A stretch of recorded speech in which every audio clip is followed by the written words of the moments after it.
नाही, फक्त प्रामाणिकपणे भक्ती करा. भगवान सगळं बघत असते ती आणि कुठनं नाही कुठनं ती व्यवस्था करत असते ती. तर बघा, संतोषसाठी आज्ञा.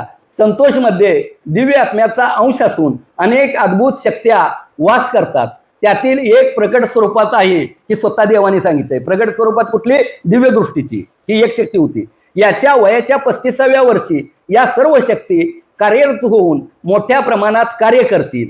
असंख्य असे भक्त या ठिकाणी नतमस्तक होतील. 35व्या वर्षी सांगितलं की 2015ला आज्ञा दिली. आता हिचं 35व्या वर्ष पूर्ण झालंय. आता इथनं पुढचं कार्य चालू होईल. संतोषचं झालंच कार्य म्हणायला काय हरकत नाही.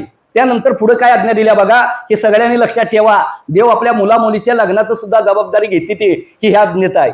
पुढील काही कालावधीत याचे उदरी येणारा पुत्र हा माझा कृपा आशीर्वाद असेल व तो या मार्गाचा सारथी होईल व अद्भुत असे कार्य या जगतास पाहावयास मिळेल. आत्ताच्या स्थितीमध्ये परीक्षा व कर्मसंचिताचा थोडा भाग आहे, तो लवकरच समाप्त होईल. माझी कृपादृष्टी पूर्णपणे प्रत्येकावर राहील. 31/12/2015ला आज्ञा आल्या काय की पुत्र उदरी पुत्र होईल म्हणल्यावर लग्न होणार का नाही?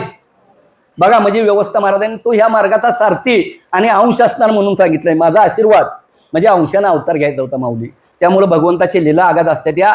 तर इथं कोल्हापूर जिल्ह्यात आक्केवाड म्हणून आहे, त्या ठिकाणी बसवेश्वर भक्त होतं, आली आहेत ते.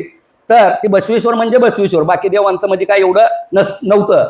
तर त्यांनी इथं आले, बघितलं की कार्यक्रम आणि म्हणते इथं देवच आहे, इथं काय बघायचं आहे म्हणले. प्रत्यक्ष देवच आहे ती म्हणली. आणि तो विवाह माऊली संतोषला सुद्धा संचित भोगावं लागली ती म्हटली. ती संतोषला दिव्य आत्मा असून सुद्धा संचित म्हणजे आज आज्ञा दिली की लगेच उद्या लग्न होतंय असं नाही. आपलं जे पूर्व संचित असतं ते संपल्याशिवाय कुठल्याही गोष्टी होत नाहीत. देव सुद्धा ढवळाढवळ आपल्या प्रपंचात करत नाहीत. पुन्हा 6 जुलै 2019 15ला आज्ञा आली आणि 19ला लग्न. एवढं थांबावं लागलंय सेवेत असताना सुद्धा.